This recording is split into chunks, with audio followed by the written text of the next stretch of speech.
No caution. I'm going to tell you what's formulating, Phil. Up ahead of our leaders, there's 3 lap trucks. There's, you see, Ben Rose with a lot of damage after that kiss off the turn 2 wall. It turned into more than that as he went down into turn 3 and got in the wall. Look at these lap trucks. These trucks could make this pack split up. They could get a draft. They could see an opportunity. What will these leaders do? Especially if those trucks stay side by side. Those trucks are side by side in front of them right now. They can't do that. They got a single file out. They're going to do so, but they're still going to mess. They're still going to change the draft as these trucks get there. 8 laps to go. What is the game plan? Grant Enfinger continues to lead Kyle Busch. Ty Majeski, Corey Heim, Taylor Gray, Nick Sanchez. Who's going to make a move? Those lap trucks are doing a nice job staying down on the bottom of the racetrack. Look at how it bunches them up, though. It changes Kyle things. Busch gets into the back. It looked like of the 9. Looked like Grant had to get out the throttle. Did maybe he lose the front end, Michael? That lapping trucks is, we saw it early in the race with Keith McGee. There he goes. Kyle Busch makes that move. He wanted to dart to the inside and drop Grant Enfinger. Grant Enfinger, no help, falls back and continues falling back. Got the problem. That's a game changer with Kyle Busch now in control of the race. We were trying to figure what Kyle was going to do. Now, what is Majeski going to do? Corey Heim, Taylor Gray. This is tense, guys. Can you be the winningest driver in the history of the truck series?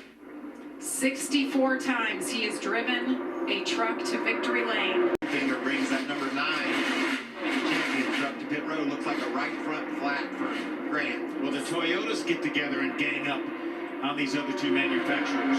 Second time today, we saw the most dominant truck at that moment have an issue. Christian Eckes earlier in the race had won stage 1 and they had their issues, no brakes. So you see Grant now down on pit road trying to figure out what went wrong with him. Yeah, that right front tire, as they took it off, you could tell it was flat. What a tough break for that team. But as we talked about, they're going to be strong all year long.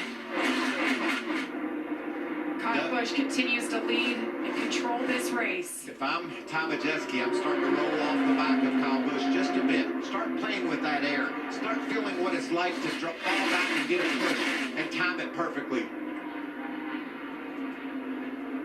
Everybody group back up right here. We need to start showing our moves. There you go. We're on 45. Drag it in. We need to start creating our run.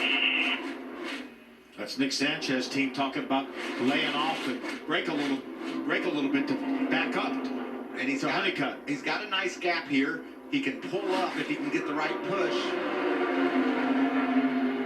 Drag the brake a little bit, get those guys bunched up, see if they can get enough energy here to get around Kyle Busch and his pack. Coming to the white flag, Kyle Busch leads Ty Majeski, Corey Heim, Taylor Gray. Well, Nick Sanchez and his group have anything for him. One last chance here. Back up to it, Ty. Back up to that 11 truck. Not going to be able to do it, doesn't look like. Katie down to the bottom. There's a push. What does Ty Majeski do? He's looking, he's sniffing. Corey Heim is right there to the inside. Can he get to Kyle Busch? As Kyle Busch hangs on. Out of turn 4, checkered flag. Kyle Busch wins it for the 7th time at Atlanta. Let's go, boys. Come on. Well, I guess his feedback to Spire Motorsports will be thumbs up, guys. Your stuff's rolling. Pretty good program you have going on here, boys. Y'all should win a lot more races this year. Good luck. Well, we set it up at the top of the show and said, who, if anybody, can beat Kyle Busch? And you talked about the teams of another top 10. Yeah, Taylor Gray, top 5. Bud Honeycutt with a great 6th place finish. Yeah. Hey guys, and I gotta say, we never had a big round. These drivers did their best. There were some amazing saves today. Great racing. Well done by everyone. As Kyle Busch burns it down. His burnouts are so impressive. He's had a lot of practice. Yes, he has. And his son, Brexton, getting a lot of practice. He doesn't want to do these tires anymore. Burn it down. Fun race. We talked about it at the beginning of the race. If you like Daytona, you're going to see a lot of action. If Yeah. you thought it was too much action, you're going to love this race. And I think this one fell right where we thought it would. Good drafting, good racing, but not a lot of carnage. A lot of damage, but things that they can control. Not a lot of trucks out of the race. There he is, Fire Motorsports. Kyle Busch Motorsports built all these trucks. Don't We forget get to the- see that famous bow. Don't forget the See it signature now. plaque. Remember, Brian Patty, the crew chief, was Kyle's crew chief last year at KBM. Hired him, There you called him go, himself yeah. and said, I want you to come join my team. So Hey. Brian Patty's still there. Hey. And there you go. Amanda, you're with the winner with the bow. And he just took the bow in front of the crowd that is on their feet here, cheersing Kyle Busch. And the winningest driver in the Craftsman Truck Series now owns 65 of these. And Kyle, you do this one in a truck that you don't own. You do it at a racetrack that you weren't really excited about coming to. What was the difference maker today?